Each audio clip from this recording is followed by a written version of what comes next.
Di TikTok ini banyak yang nuduh saya Kristen. Aduh, minta ampun deh. Alasannya apa? Karena saya ya antara lain menguraikan video-videonya Don Ditan yang ngaku-ngaku bahwa Quran itu mukjizat begini dan begitu dengan fakta-fakta sains yang keliru. Saya luruskan itu. Saya luruskan dari dua sisi. Pertama, dari sisi sains, dan rujukannya jelas, Anda tinggal cek aja homepage sains yang saya rujuk. Mau lihat di buku sains juga, mau tanya profesor ahli sains juga boleh. Misalnya seperti cerita bintang mengetuk kemarin yang saya bahas di video, itu rujukannya jelas. Anda tinggal cari berita NASA segala macam, itu ada penjelasannya. Tapi masih banyak yang nuntut saya untuk berdebat gitu ya, biar kelihatan mana yang benar dan salah. Saya berulang kali katakan, perdebatan tuh nggak perlu. Anda tinggal cari. Nah, sisi lain sebetulnya saya juga merujuk ke Quran ya. Merujuk ke Quran, ke tafsir-tafsir. Dikatakan wassama'i wat-thariq itu, thariqnya itu diterjemahkan sebagai ketukan gitu. Itu kan. Ya, betul bahwa itu bisa diterjemahkan dengan begitu. Cuman menerjemahkan Quran itu nggak asal ini katanya ini terus udah pakai kata ini, enggak. Menerjemahkan Quran itu ada ilmunya, dan saya nggak punya ilmunya, apalagi kelas-kelasnya Don Ditan tuh nggak ada ilmunya gitu loh. Maka ketika kita nggak punya ilmu, kita cek, kita berujuk pada orang-orang yang berilmu. Ya, di Indonesia itu contoh standarnya ya terjemahan Departemen Agama itu isinya kalau Anda lihat tuh berderet profesor-profesor ahli-ahli agama Islam. Ya, mau cek lagi ada tafsir Ibnu Katsir, ya kan? Ada tafsir Jalalain. Mau yang agak modern tuh ada tafsir Fi Zilalil Quran. Kalau saya banyaknya baca Ibnu Katsir sama Fi Zilalil Quran. Nah, ceklah di buku-buku tafsir itu apa ada yang membahas menerjemahkan wassama'i wat-thariq, at-thariq itu sebagai sesuatu yang mengetuk.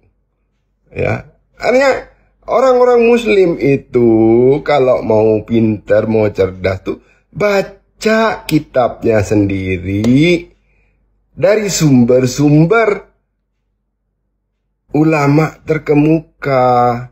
Cek aja, bisa Anda cek omongan saya ini benar atau omongan Don Ditan yang benar. Nggak usah nunggu saya debat sama Don Ditan. Lihat aja kitabnya sendiri. Apa sih susahnya lihat kitab lu sendiri? Temukan apakah Quran terjemahan Departemen Agama itu mengatakan wassama'i wat-thariq itu terjemahannya bintang ada yang ngetuk.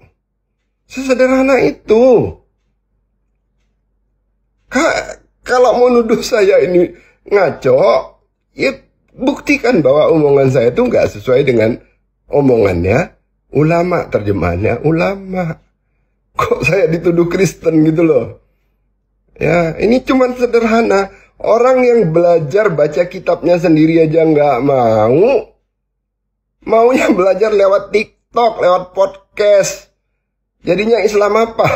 Islam podcast. Tadi saya bikin video tentang peraih hadiah Nobel. Statistiknya berbasis pada agama yang dianut oleh para peraih hadiah Nobel itu. Ya, hasilnya adalah orang Kristen paling banyak, nomor 2 Yahudi, nomor 3-nya ateis. Tapi kalau secara statistik, maksudnya itu dibandingkan dengan jumlah populasi, orang Yahudi itu paling tinggi, jauh paling tinggi. Nomor 2-nya Kristen, yang nomor 3-nya ateis. Nah, Islam paling sedikit. Lah, Terus ngamuk-ngamuk yang nonton kelihatannya dari kalangan muslim. Ngamuk-ngamuk bilang lu mau apa banding-bandingin. Nah ini data statistik. Fakta yang menunjukkan bahwa muslim itu memang tertinggal dalam kontribusi sains. Kontribusinya di masa lalu doang. Zaman Ibnu itu. Yang sekarang udah tertinggal. Itu fakta. Sebenarnya saya tidak cuma bicara fakta itu. Saya tunjukkan 4 orang muslim peraih hadiah Nobel. Saya ceritakan apa saja prestasi mereka. Itu sesuatu yang bisa dibanggakan sebenarnya.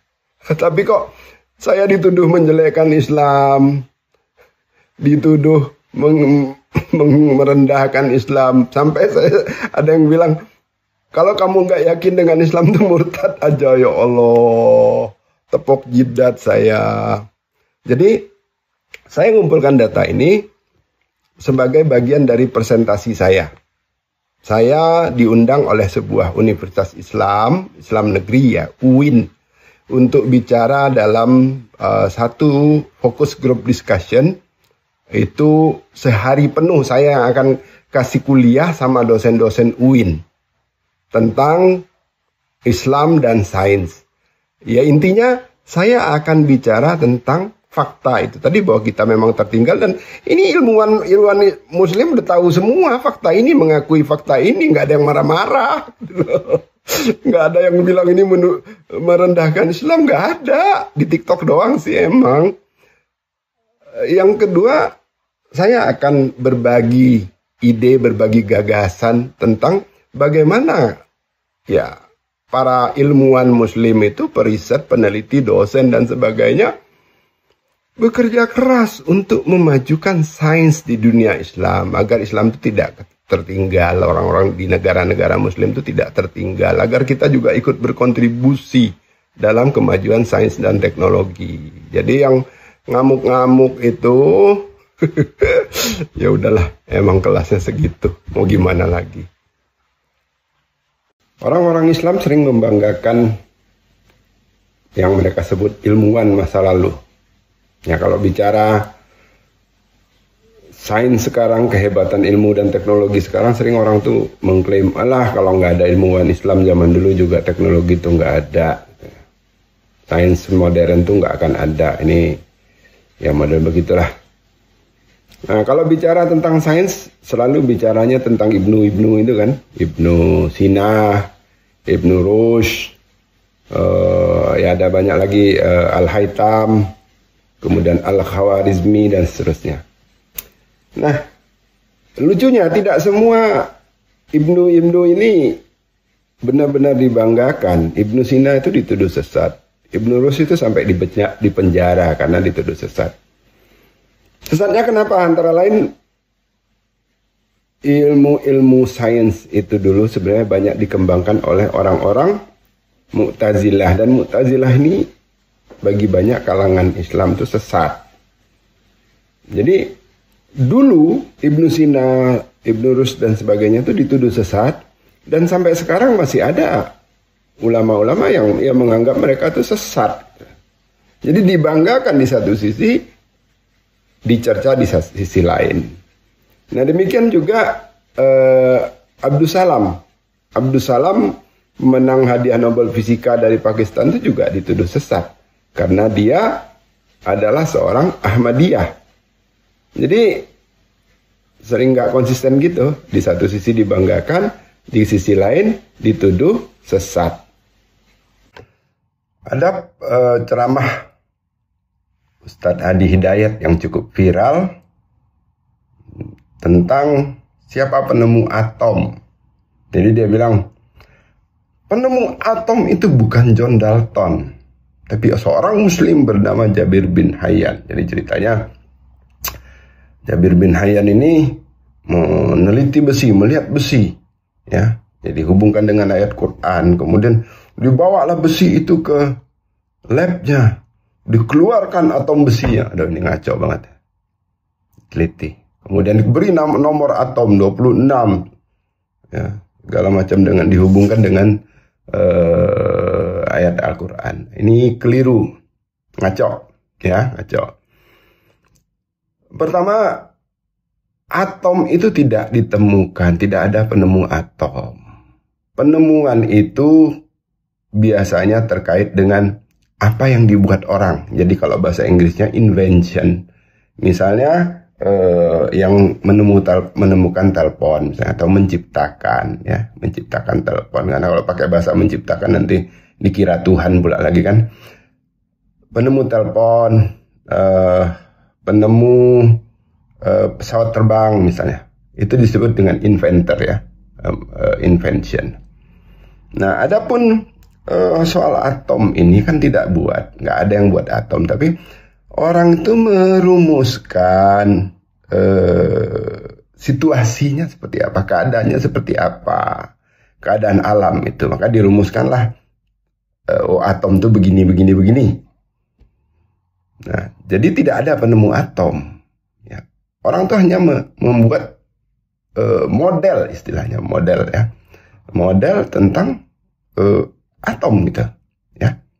Nah, John Dalton itu hanya salah satu perumus teori atom, dan teori atom dia kan juga segera dikoreksi oleh ilmuwan lain.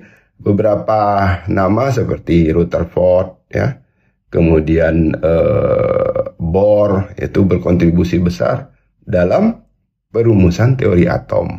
Ya. Teori pada umumnya memang tidak dirumuskan satu orang tunggal. Misalnya teori relativitas itu nggak Einstein saja. Isaac Newton sudah lebih dulu merumuskan teori relativitas yang kemudian dikoreksi oleh Einstein. Nah, demikian juga dengan teori evolusi. Darwin itu bukan satu-satunya perumus teori evolusi, ya. Gitu. Nah, jadi kembali ke soal atom. Atom itu tidak ditemukan, tapi dirumuskan teorinya salah satunya oleh John Dalton, ya, John Dalton. Jadi itu dari situ sudah salah. Ngomong awalnya sudah salah, tapi yakin gitu. Ngomong awal salah tapi yakin, itu yang agak kacau memang. Nah, kemudian juga tidak, Jabir bin Hayyan itu tidak sampai meneliti di level atom. Level atom itu baru jauh ya. Dia kan hidup di sebelum abad ke-10 lah. Ya, belum ada orang-orang bicara atom pada masa itu. Ya. Atom itu jauh menjelang abad ke-20 baru definitif dirumuskan oleh orang-orang ya. Jadi tidak ada itu penemuan atom besi dibawa ke lab kemudian dikeluarkan atomnya. Gimana ceritanya mengeluarkan atom, itu nggak ada ya. Nah, apa yang dilakukan oleh Jabir bin Hayyan itu adalah ya mengolah besi lah. Pada zaman itu orang masih belajar mengolah besi, diambil dari sumber-sumber di alam, kemudian diolah. Ya sebatas itu sih. Dia merumuskan berbagai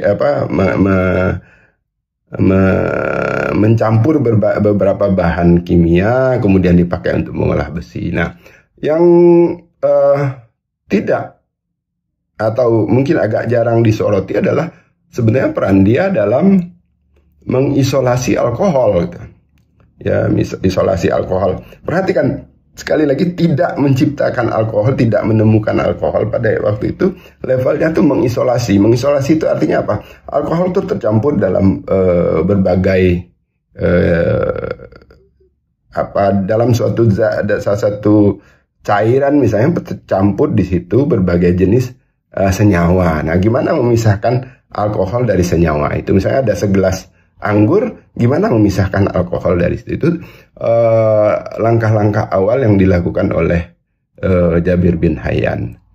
Nah, satu hal lagi, Jabir bin Hayyan ini sebenarnya ada kemungkinan bukan seorang tokoh tunggal, tapi kayak nama pena gitu ya, dari beberapa orang.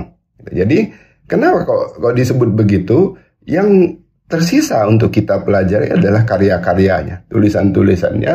Jadi tadi dia melakukan ini, melakukan itu, kita baca dari karya-karya yang masih tersisa. Nah, ada kemungkinan karya-karya itu tidak ditulis oleh satu orang sebenarnya. Jadi Jabir bin Hayyan itu semacam nickname gitu. Tapi itu saya tidak akan membahas itu secara detail, tapi poinnya adalah atom itu tidak ditemukan, ya. Dan penemunya juga bukan Jabir bin Hayyan tadi.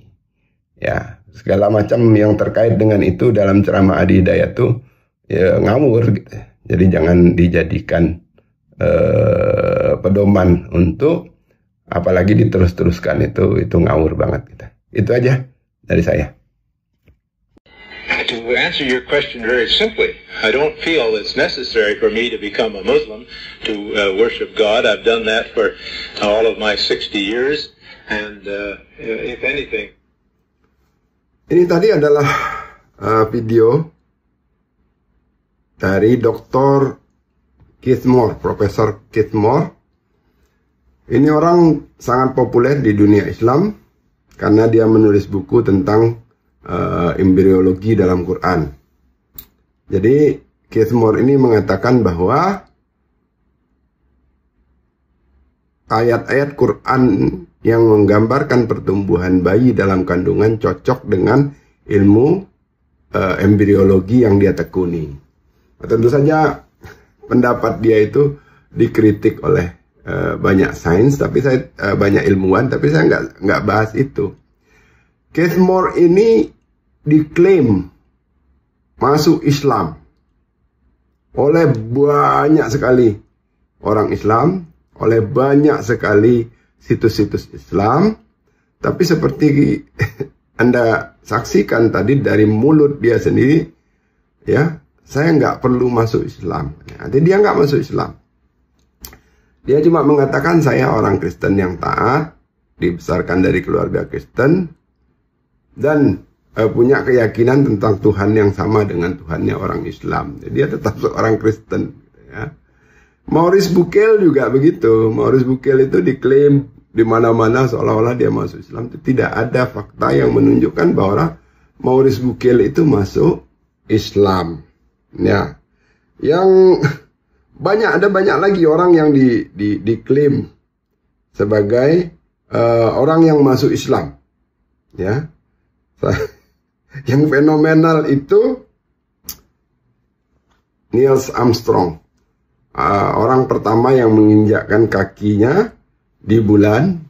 Itu diklaim di dunia Islam bahwa dia itu dengar azan di bulan, kemudian masuk Islam. Itu dari tahun 80-an tuh gencar banget, dan sampai sekarang masih ada orang yang percaya.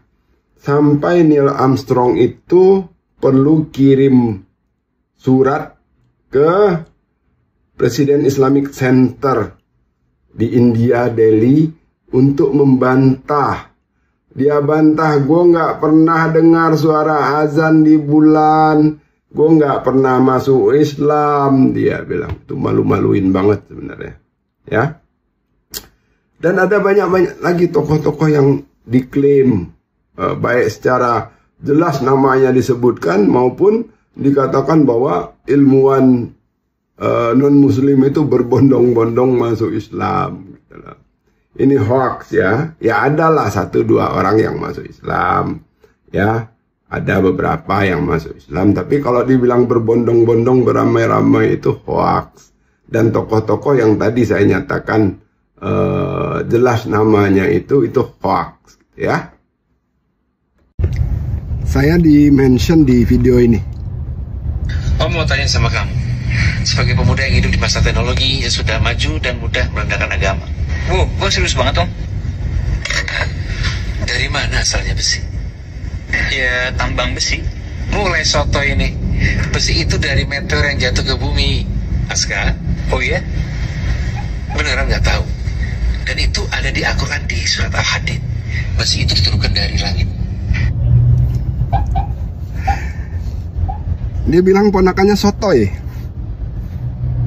Ini si Babe siapa sih? Gila, video beginian yang kasih like itu 57.000. Artinya sebanyak itu orang kagak ngerti. Oh aja dengan video ini.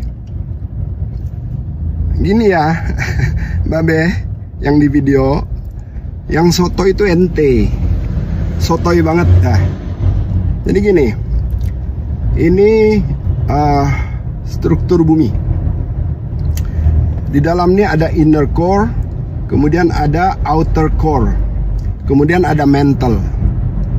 Nah, inner core dan outer core ini isinya 35% itu unsur besi.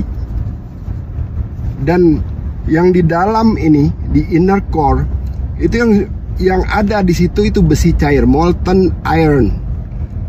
Molten iron ini bergerak ya, dari membentuk ion, bergerak membentuk arus listrik di pusat bumi. Itulah yang memicu adanya medan magnet bumi. Jadi Anda di SMA dulu pernah belajar fisika, ada aliran arus listrik itu menghasilkan medan magnet. Itu inner core. Kemudian di outer core, ya tentu saja karena tadi di dalam ini ada besi, sebagian dari besi itu terdorong keluar oleh proses vulkanik atau juga tektonik ya, sehingga mantle ini mengandung besi. Itu yang ditambang orang. Sebagian besar besi yang ada, yang kita pakai itu dari mantle ya, dan outer core ini yang keluar. Jadi kalau besi itu dibilang dari meteor, ya nggak salah, tapi itu bukan satu-satunya sumber. Itu sumbernya minoritas. Ya, yang namanya dari meteor itu yang disebut dengan meteoric iron. Itu memang udah dari ribuan tahun yang lalu dikenal orang. Jadi orang pada masa ketika belum bisa nambang itu ngambil besi. Jadi di awal-awal zaman besi dulu itu mengambil meteor-meteor untuk diolah. Meteor-meteor yang mengandung besi untuk diolah. Nah kemudian ini dikatakan sebagai mukjizat, seolah-olah orang tuh nggak tahu. Dari zaman dulu orang udah tahu itu meteor. Dari abad ke-7 tuh orang-orang, sebelum abad ke-7 itu orang-orang sudah mengenal meteor, batu-batu meteor. Makanya di Arab pra-Islam tuh biasa ngambil batu-batu meteor itu untuk ditempatkan di kuil-kuil pemujaan mereka. Sehingga orang waktu itu udah tahu, bukan suatu pengetahuan baru bahwa besi itu berasal dari meteor, itu bukan pengetahuan baru. Nah yang baru itu adalah pengetahuan orang tentang besi yang berasal dari perut bumi tadi. Jadi kalau disebutkan seperti tadi ya salah besar. Ya sumber utama besi yang kita pakai itu justru dari perut bumi. Gitu ya. Anda mungkin pernah tahu orang ini. Namanya Dr. Masaru Emoto. Dia menulis buku berjudul The Hidden Message in Water. Apa isi bukunya? Menurut dia, air itu seperti punya jiwa, punya nyawa. Kalau diperdengarkan hal-hal yang baik, musik yang indah, air itu akan membentuk kristal yang bagus. Kalau disumpah-sumpahin, ya kristalnya akan rusak. Ini contohnya. Ini air yang belum dibacain doa, ini air yang udah dibacain doa. Jadi menurut dia hasil kristalnya tuh bagus. Terus dia perdengarkan berbagai musik, ya, musik yang indah-indah, itu kristalnya bagus, ya. Kecuali yang heavy metal. Kalau heavy metal nih rusak nih kristalnya katanya. Ini penelitiannya Masaru Emoto. Ini orang cukup terkenal di Indonesia. Ya, dulu pernah datang juga ke sini. Tahun 2010-an pernah datang bikin acara di Bekasi. Bukunya kalau nggak salah juga diterjemahkan ke bahasa Indonesia. Dan ya seperti biasalah, di Indonesia itu terkenal kalau dia terkait-kait dengan Islam. Nah, hubungannya dengan Islam apa? Dia membuat foto kristal air Zam-Zam, yang menurut dia indah. Nah, kemudian diberilah makna-makna bahwa itu mukjizat dan sebagainya. Nah, Masaru Emoto ini disebut ilmuwan. Luar biasa. Padahal bukan. Dia kuliahnya di bidang sosial politik. Kalau nggak salah hubungan internasional, S2-nya. S3-nya itu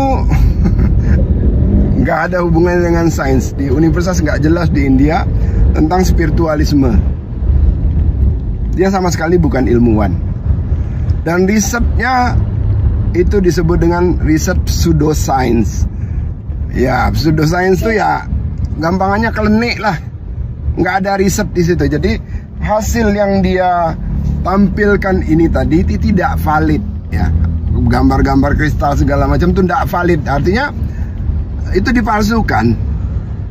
Ya, nggak benar bahwa kalau didengarkan musik rock itu terus kristalnya itu bagus, jelek. Terus kalau didengarkan musik ini tuh kristalnya tuh bagus dan sebagainya. Nggak benar. Ya, salah satu hal penting dalam research itu adalah metodenya jelas, ya, jelas, peralatannya jelas, bisa distandarkan, dan yang kedua itu bisa di reproducible, bisa diperoleh. Artinya kalau Emoto bisa melakukan hal yang sama, kristal didoain terus air didoain terus kristalnya jadi bagus, harus ada ilmuwan lain juga yang bisa melakukan riset yang sama. Kalau enggak, riset itu bohong. Bisa melakukan observasi yang sama.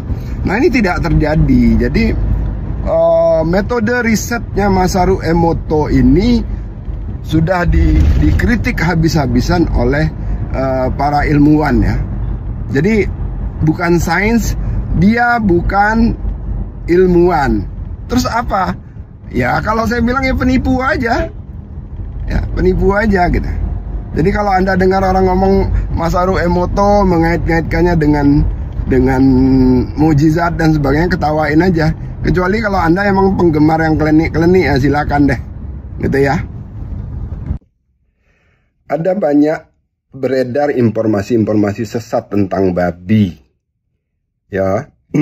Ya, poinnya adalah kalau makan babi itu digambarkan gampang kena penyakit, gampang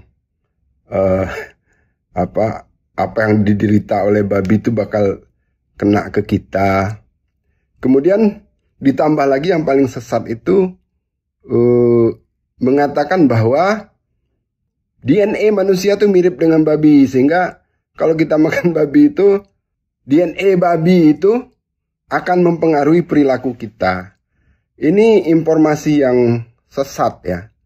Informasi yang sesat. Tadi saya baca artikel, Anda bisa cek di Google ini.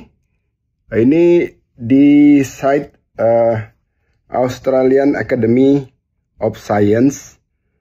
Artikel ini sudah direview oleh seorang profesor di Australia. Ya, validitasnya bisa Anda cek dan bisa Anda bandingkan dengan artikel-artikel lain. Ya,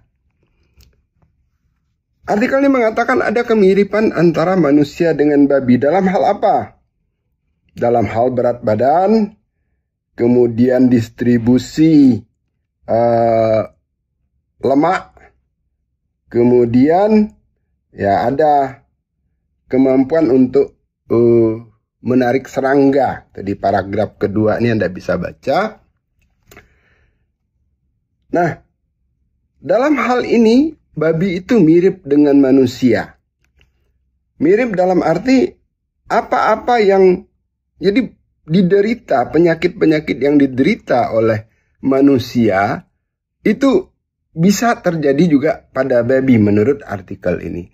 Tapi konteksnya begini, konteksnya untuk keperluan riset, babi itu lebih mirip ke manusia dibandingkan dengan tikus misalnya yang kecil, karena sistem organnya dan sebagainya. Sistem organ babi kan lebih besar ukuran dan sebagainya. Lebih ke soal itu. Terus ditanya, apakah pada level genetik, ini paragraf ke 1, 2, 3, 4. Ya. Apakah secara genetik kita itu dekat dengan babi? Tidak. Dia yang sudah umum diketahui orang adalah kita sangat dekat dengan simpanse. Ya. Bahkan menurut artikel ini, tikus itu lebih dekat secara genetik dibandingkan babi ya, kepada kita. Jadi soalnya cuman soal tadi bahwa ukuran tubuh babi itu ya lebih dekat ke kita. Makanya dipakai untuk keperluan berbagai keperluan studi. Tapi pun dalam studi ini tidak berarti serta-merta plek, enggak sama persis plek tuh, enggak.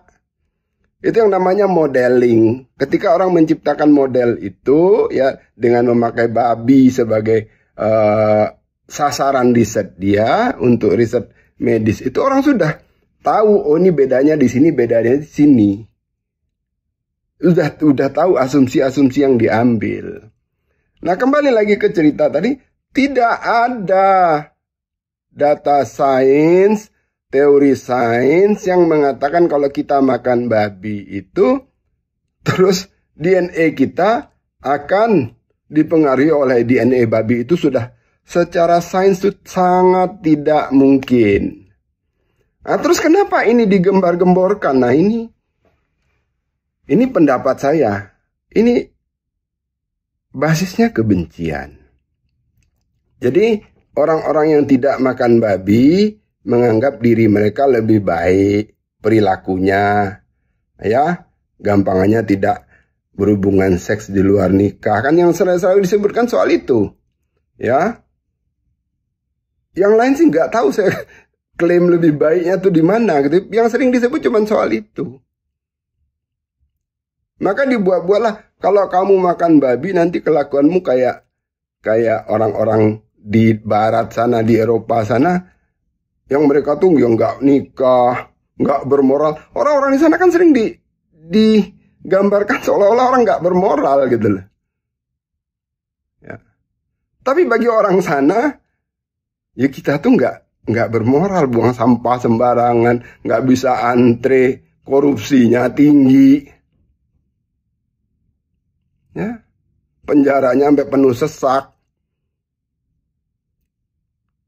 Ya kita berkacalah. Yang lebih buruk tuh yang mana gitu ya. Ya di sana dari kacamata kita ya itu tadi mungkin mereka berhubungan seks tidak menikah dan sebagainya ya memang itu fakta. Tapi kalau kita nilai secara keseluruhan, patutkah kita merasa lebih baik dari mereka, itu perlu dipertanyakan. Ya, ditambah lagi, lah kok untuk ngomong kayak gitu aja mesti mengarang-ngarang cerita palsu. Kayak gitu kok ngaku bermoral gitu loh. Ya, mengarang cerita yang nggak ada di sains untuk menjelek-jelekkan orang, terus mengaku bermoral. Serius loh. Saya itu, kata Ustadz tadi, selain menghafal ayat Quran juga menghafal ayat-ayat si kitab lain seperti Injil. Terus dia menyebut ini, sejak saya masuk kelas 1 aliyah ada yang masuk Islam. Saya pinjam dari versi Barnabas, versi lain, versi yang ada perubahan. Dia sedang bahas soal Injil. Ini lucu banget ya, lucu banget asli. Kalau orang yang serius mengkaji Alkitab, saya nggak serius, saya bukan pakar Alkitab juga. Tapi kalau orang yang di level kayak saya aja tahu, harusnya orang yang serius mengkaji Alkitab tuh lebih tahu bahwa Injil Barnabas atau Gospel of Barnabas itu tidak dipakai oleh orang Kristen. Bagi orang Kristen itu gospel palsu buatan orang Islam. Jadi kalau merasa mempelajari kitab suci Kristen dengan menyebut Bible Barnabas, Gospel Barnabas atau Injil Barnabas itu udah lucu banget dah gitu lah. Ini mungkin lanjutan kelucuan yang pernah dia buat seperti ngomongin pajak restoran, sama ngomongin ngeluarin atom besi gitu ya. Kalau saya mengoreksi orang ya, koreksi tokoh-tokoh top lah ya, yang menurut saya keliru, itu cukup sering orang nantang saya. Lu kalau berani debat sana sama dia gitu, sama siapalah, si Ustadz ini, si Kokoh ini, sama si ini. Saya ketawa aja gitu. Kalau berani, ini mau berantem apa gimana? Intelektualitas itu urusan bukan soal berani. Ya, saya memberikan koreksi itu ya, itulah keberaniannya, sudah saya koreksi gitu, saya tunjukkan. Tapi poinnya begini, orang kalau ngerti itu nggak perlu nunggu orang lain debat. Dia sudah bisa menilai perbedaan itu, dari perbedaan itu dia bisa menilai mana yang benar dan yang salah. Bahkan tanpa perlu membandingkan, tanpa perlu ada yang ngoreksi, dia sudah bisa menilai. Sesederhana gini, kalau ada orang mengatakan 2 tambah 2 itu sama dengan 9, apa perlu ada orang yang ngoreksi dulu? Oh enggak, 2 tambah 2 itu sama dengan 4. Apa perlu begitu? Baru seseorang tuh tahu, oh ini salah, ini benar. Kan enggak, dia bisa menilai sendiri itu kalau dia pakai otaknya gitu. Ya. Nah, kalaupun dia tidak sanggup menilai, kemudian ada orang mengatakan ini A, tapi ada orang lain mengoreksi, enggak, itu bukan A, itu B. Maka apa yang harus dia lakukan? Dia nggak perlu nunggu 2 orang ini berdebat untuk tahu mana yang benar, mana yang salah. Dia tinggal ngecek ke referensi. Karena yang saya bahas nih hal-hal yang ada referensinya. Cek aja referensi. Misalnya sesederhana cerita, misalnya, apakah betul Jabir bin Hayyan itu ngeluarin atom? Itu bisa dibaca, nggak perlu nunggu saya debat sama Adi Hidayat gitu loh. Anda bisa baca, ya, bisa cek. Apakah di Quran itu dibahas, misalnya Big Bang? Itu bisa dicek, cari di Quran ada nggak Big Bang itu. Sesederhana itu, jadi nggak perlu nyuruh orang debat. Nah, yang nyuruh orang debat nih siapa? Yang otaknya tidak mampu mencerna informasi, tidak mampu menggali, ya, tidak mampu belajar mandiri untuk mencari informasi yang sahih, dan tidak mampu menilai, ya, tidak mampu menilai informasi yang dia dapat itu benar atau salah. Ya gampangannya orang yang otak intelektualnya tidak berfungsi. Pagi-pagi saya ya terbuka di TikTok saya obrolan Ustadz Adi Hidayat dengan Felix Yao membahas isi kitab Kejadian. Yang bahasnya sambil ketawa-ketawa, ya, cerita tentang pergulatan Yakub dengan Allah, ya. Ya, dianggap lucu sampai diistilahkan Allah di smackdown oleh Yakub dan sebagainya. Intinya menurut mereka itu kitab salah, gitu kan, dan bahkan konyol dan lucu. Begini, saran saya, mohon maaf Ustadz Adi, ya, Felix Yao juga, nggak usahlah bahas-bahas kitab orang gitu, ya. Mau Anda klaim ilmiah segala macam, tetap saja basisnya adalah iman Anda. Iman itu bukan sesuatu yang ilmiah. Anda merasa berlogika dengan iman, tidak. Iman itu bukan sesuatu yang ilmiah. Ilmiah kalau dalam pengertian saintifik loh ya, logik, ya, analitik. Tapi kalau ilmiah berdasarkan ilmu, menurut ilmu-ilmu Anda, itu lain lagi ceritanya. Artinya pembahasan agama itu tidak ada yang objektif. Saya pernah menuliskan juga bahwa bukalah kitab suci orang lain. Pasti ada cerita lucu di dalamnya. Cerita yang nggak masuk akal. Pasti ada dalil-dalil yang lucu dan tidak masuk akal. Ya. Sama orang lain juga membuka kitab Anda, pasti menemukan kelucuan-kelucuan. Dan kalau kelucuan itu dikonfront dengan Anda pasti punya jawaban begini, berdasarkan iman Anda. Tapi tetap saja itu bagi orang lain lucu. Nah, poinnya adalah itu iman. Ya, iman itu tidak bisa, kalau menurut saya sih tidak bisa diperselisihkan. Karena itulah kita menghormati iman orang lain, itu hak dia untuk beriman. Jadi jangan diketawa-ketawain lah kitab suci orang lain. Ya. Kaji saja kitab suci Anda sendiri, temukan kebaikan-kebaikannya.